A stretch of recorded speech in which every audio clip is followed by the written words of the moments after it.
We're here. Welcome back to the big room. Achieving digital transformation with intelligent assistance.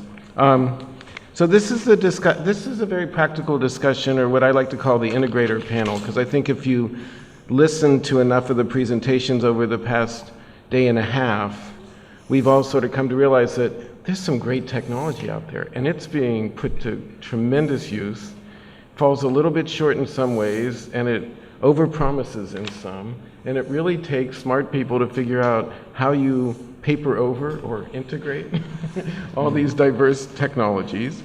And that's why we think this is a great time for this panel with two very good spokespeople from integrators. So I'm going to ask them to introduce themselves, give a little bit of background on what they've been doing lately in this area, and then we'll get into our discussion. Okay, so I'll kick off. David Cunningham. I'm the CTO for Consulting and Systems Integration in Atos in UK and Ireland, I should say.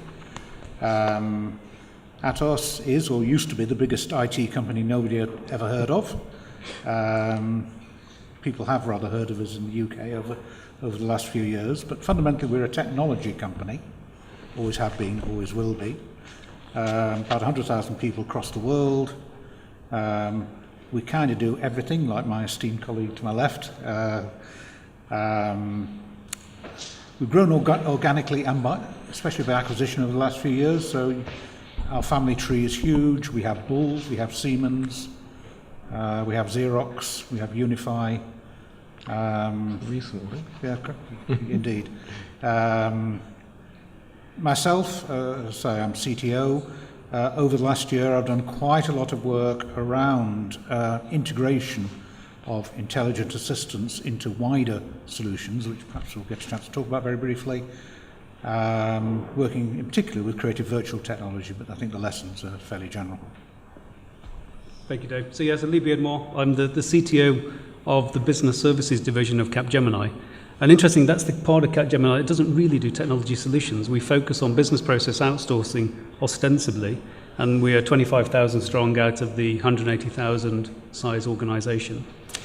I think for me, what I've been focusing on is the evolution of business process outsourcing and the impact of technology on automating the traditional type of business services provided in that particular domain.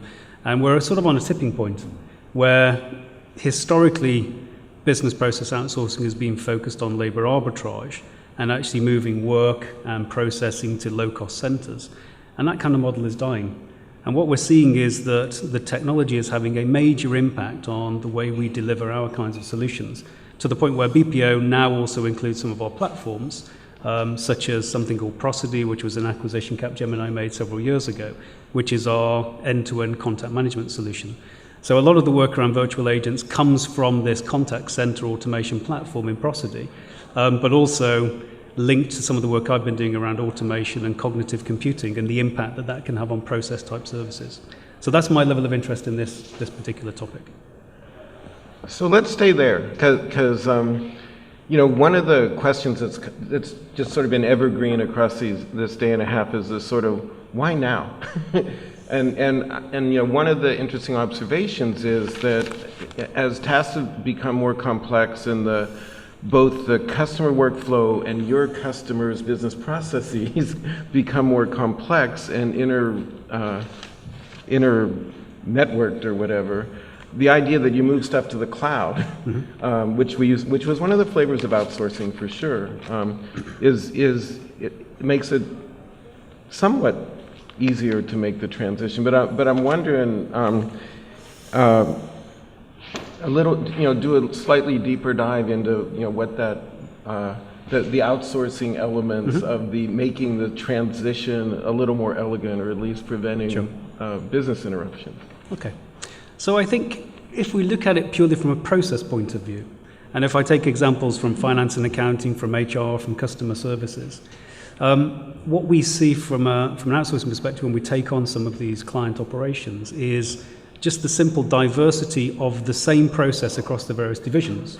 So one example, one of our clients has over 100 ERPs, and that in itself is just a massive systems integration nightmare. So if you're trying to unify a finance process or an HR process, over this number of ERPs, you have a massive systems integration challenge ahead of you. So you've got to kind of look at it from a pragmatic approach. Can you introduce a unifying approach to process without necessarily changing all of the underlying systems? The answer is yes, you can. Okay. Is it optimal? Probably not.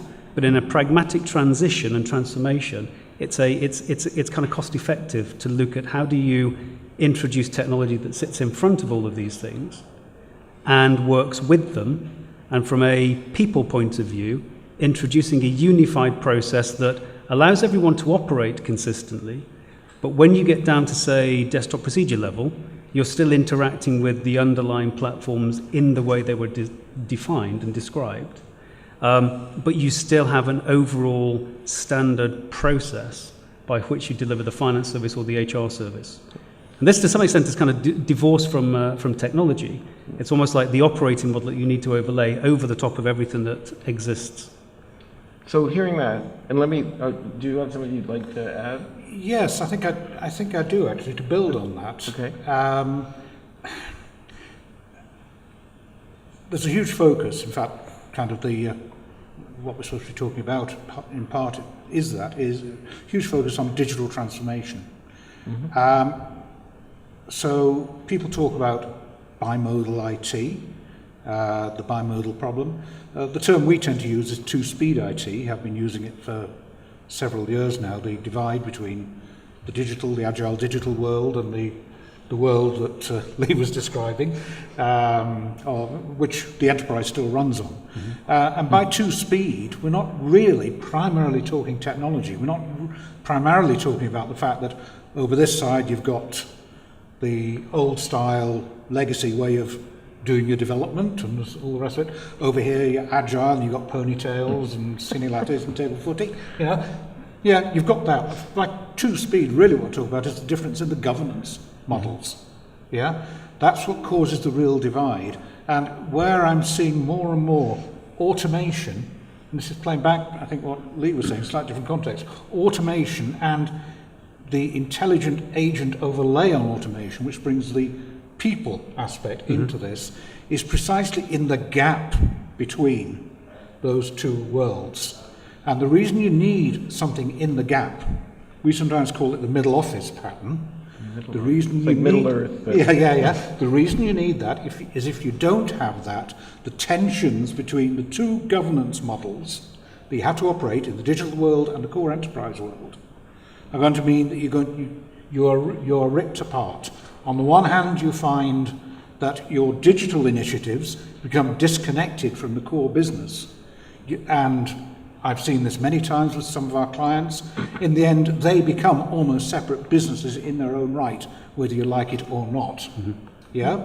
It also means that you have no model for the transformation of your core, the digital transformation of the core, which successful enterprises are going to have to do over the next 5 years if they're going to survive in this new world. So to me, process automation and intelligent agents, and the integration of intelligent agents with real people, topics we've been talking about throughout the last couple of days, right, are absolutely fundamental to oiling the gap between digital initiatives, agile initiatives, and the transformation of that core enterprise. Yeah? Well, that's where we're seeing it really play with our clients. And can we complicate it a little bit more by saying that you're talking about the core of the enterprise, and some stuff's moving to real time, but we as sort of customer care professionals or people coming out of marketing, that core is now either, quote, customer centric or moving to a higher percentage being customer facing. How does the core hold in that? I think it's tricky because, as you refer to the middle office being Middle Earth, the back office is often like Mordor. and this is part of the environment that we have to struggle with. Right. From a BPO point of view, we have to provide excellence around customer service, but working with the existing assets that exist within the client organizations. Right. And unifying that and presenting that excellent customer experience is very, very difficult. Now, it does often come down to just sheer hard work and graft around understanding the process, defining the ideal process. It's not particularly sexy and ideal and great, but you've got to understand the process, define the process, unify the process, and then make that translation between what that unified process is and how that interacts with the back-end applications and the back-end systems. But we talked about this a bit. If reacting to customers in real time becomes a sort of a demand load in real time, that information gets aggregated from a number of sources to something, and then that becomes like a source of answers. Sometimes they're generated on the fly on behalf of, for a customer by an intelligent assistant. Isn't that a rallying cry to For sure. Okay. Certainly is. So, I mean, no one's saying that these core enterprise systems are going to be shut down and eventually just become repositories of data. That doesn't happen. That doesn't happen. Well, they generate data. Yeah, they generate data, but the enterprise runs on them, and will continue to run on them until, well, in reality, the most digital of enterprises, I mean, there are stats out there, I mean, that show that the lifetime of the enterprise is shrinking and shrinking and shrinking. So the most successful enterprises are going to be the ones that go digital. What's going to happen to the ones that aren't successful? They're going to get taken over by the ones that do. So the mode 1, mode 2 divide is never going to go away, even for digital enterprises. It's going to be a continual challenge. So I sometimes see presented to me that the answer to how to provide agile access to the enterprise systems is through big data. Yeah. So you create a humongous data lake, and and there's your answer. And the reaction I often get from the business users who I'm talking to is, right, and so what? In other words, what do I do with it? The what I do with it is where automation intelligent agents come in, and that's what I believe is going to give us the agility to present the perspective on those core enterprise assets that the digital enterprise needs to really exploit them, and as I say, give it the headroom to do the sort of back-end transformation that's been dear to my heart for many years and is incredibly difficult and incredibly expensive to accomplish, and you don't want to tie the progress of your business to your success in completing that transformation. So to me, that's the huge promise that the technologies have been looking at over the last day or so. Yeah? So we're not totally crazy. No, absolutely not. No, Just checking. It is central. I mean, in Atos, there is huge focus on automation as the answer to the Maiden's Prayer, less focus than there needs to be on the importance of intelligent agents as an adjunct to automation to make it work. But what I would say to people, I do say to people all the time, and I would say now, is that automation alone is not the answer. The human factor is always in there, and it's that makes it work. And by the human factor, we mean, yes, the agents, and there's the employees and third-party agents as well, but also, of course, the people we're communicating directly with. So we had an interesting discussion earlier about the integration between automation and wetware in end-to-end Meat space, okay. end-to-end intelligent dialogues.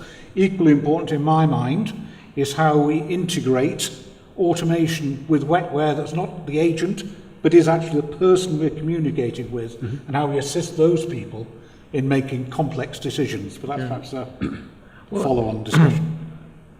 Well, and isn't there sort of an Uber discussion about providing a consistent experience, whether they're coming in through that intelligent agent running on a mobile device, or it's prompting live agents to give the same answer, that there's some sorts of ground truth that you guys have responsibility of creating.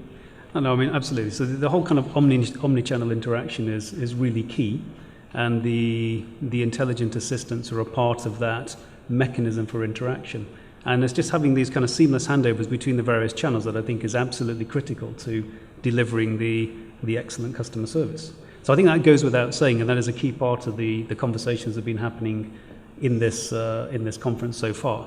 The challenge for us as systems integrators is actually how do you link that back to what already exists as the core sources of data, the master systems of record and so on.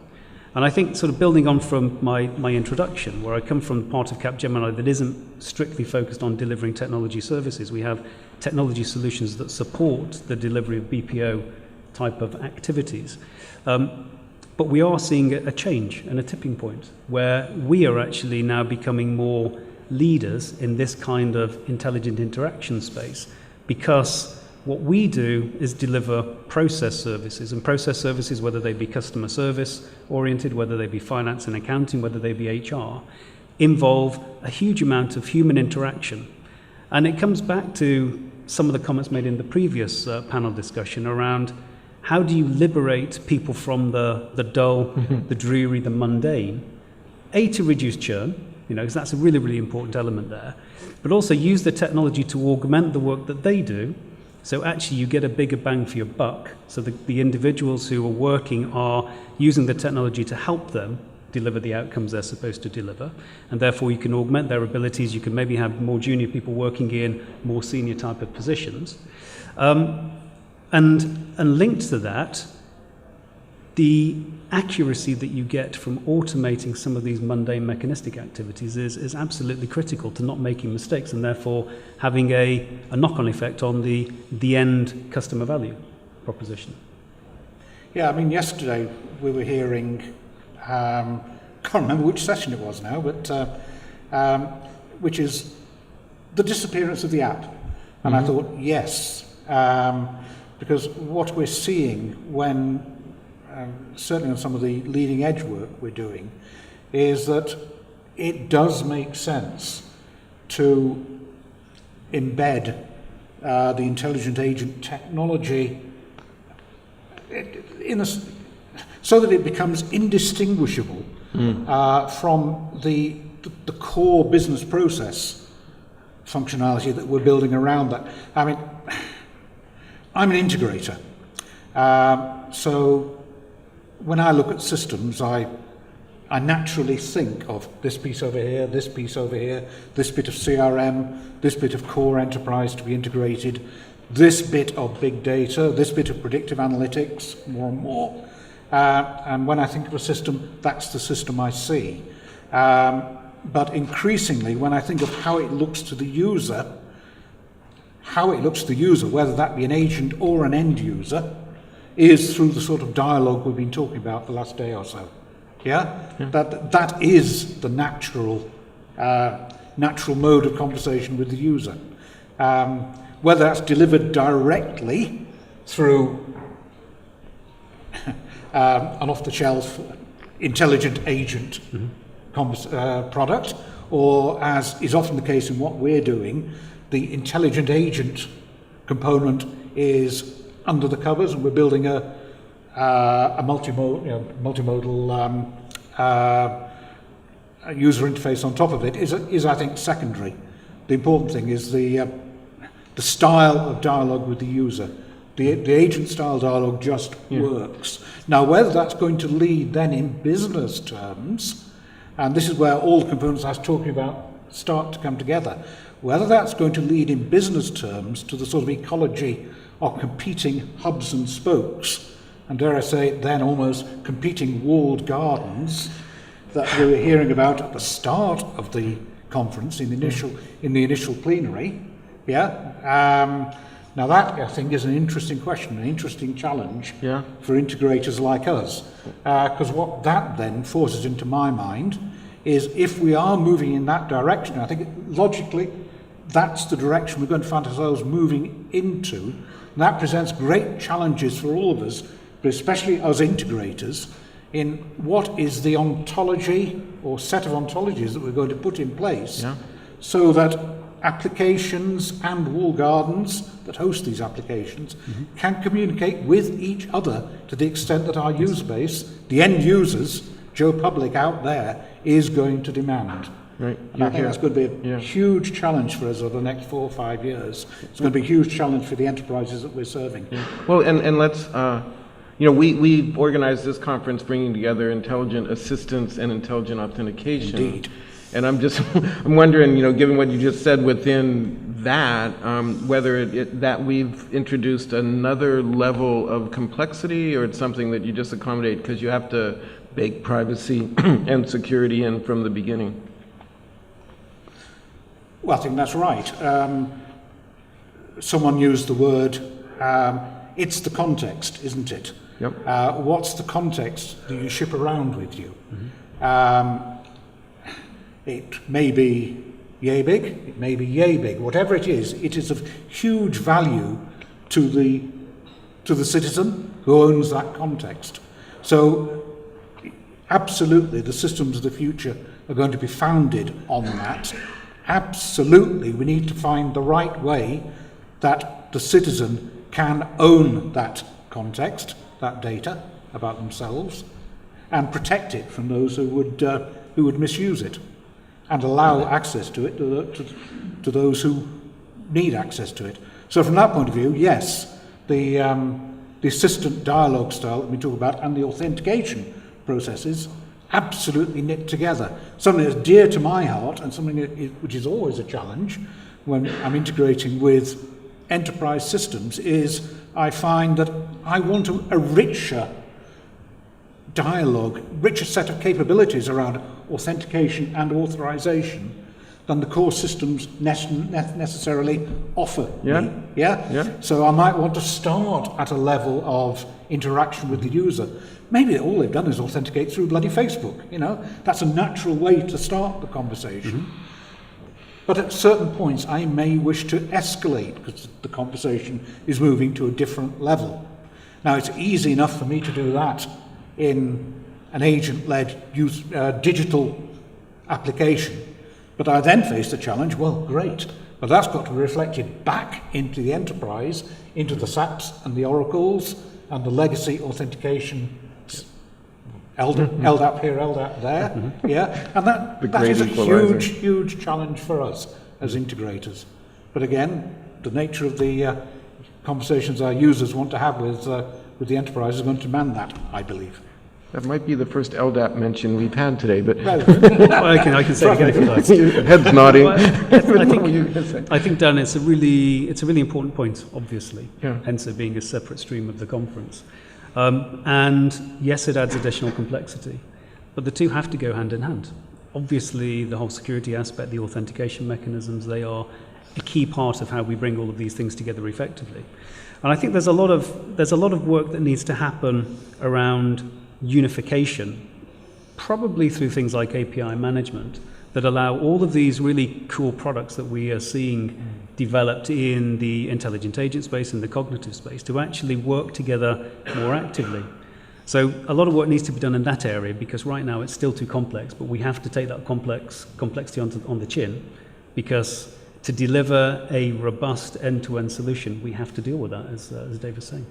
Just because we are entering the API generation, so we're well into that. So the question's always been, at this level of maturity of solutions, how much is off the shelf and assembled, like you're doing with Creative Virtual, and then how many of these are just one-fers and you'll be there forever, like any ERP development that's out there, and you're occupying seats on behalf of your customers. Well, I think we're going to be seeing that over the next few years. We're definitely seeing this trend, and we in Atos try to turn on a sixpence to react to it, that the most progressive enterprises are going to be taking, the outsource model is changing. They're going to demand their own digital capability. When I consult with them, I say to them, you've got to have your own capability. They're going to be developing systems. It's going to be a survival issue for them that they have their own ability to respond to the competition quickly. It's difficult to contract for that in the quotes unquote traditional SIAM style contracts that we've been used to striking over the last few years. So everything is changing in both public and private sectors. So yes, I think we're going to see quite a lot of interesting, innovative development coming from our clients and from ourselves, need I say it? Yeah. Yeah. But it's not going to be us. It's not going to be us feeding the clients. That model, I think, is gone for quite a few years to come. Questions among our group here?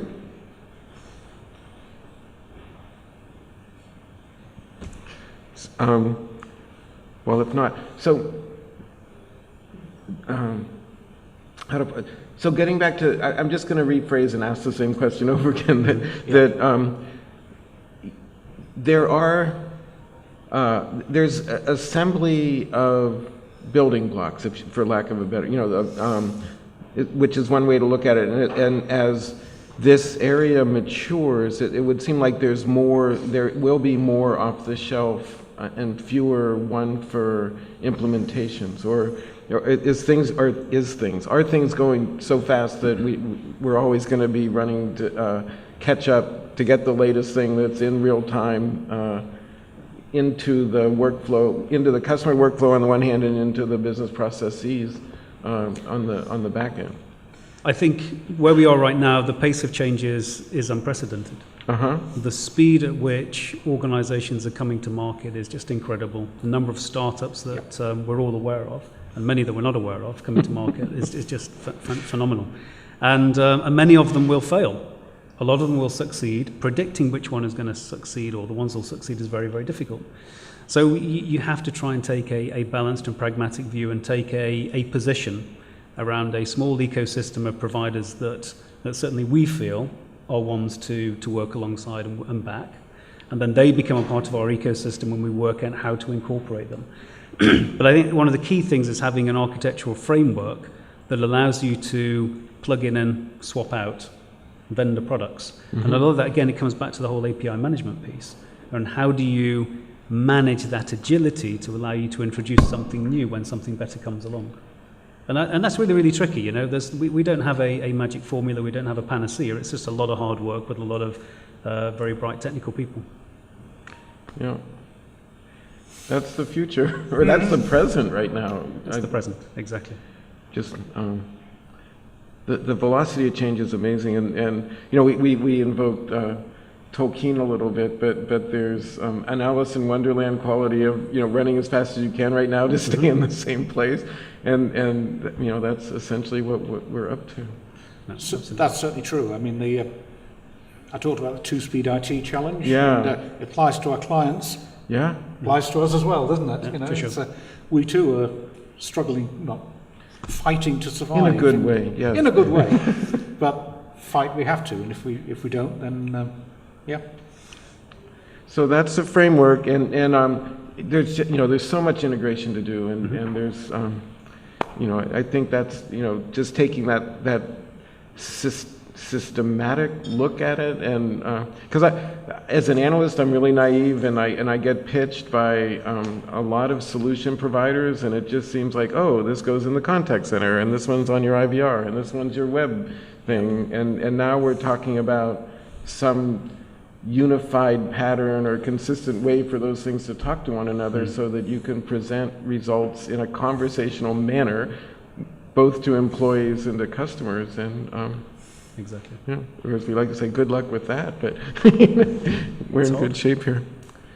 So if there are no questions, we're going to go to our penultimate panel or penultimate presentation, but the philosophy now is after that, the closing session, you'll notice we don't have speakers assigned. What we've done is chosen 3 attendees to come and join us on the podium and talk about takeaways, but also invite all of us that are here to talk about what we see as sort of the state of the market, the biggest takeaways from here, and the challenges for the community, both of solution providers and implementers of those solutions, as we go into this really, really exciting time. So let's thank our integrator panel. Thank you.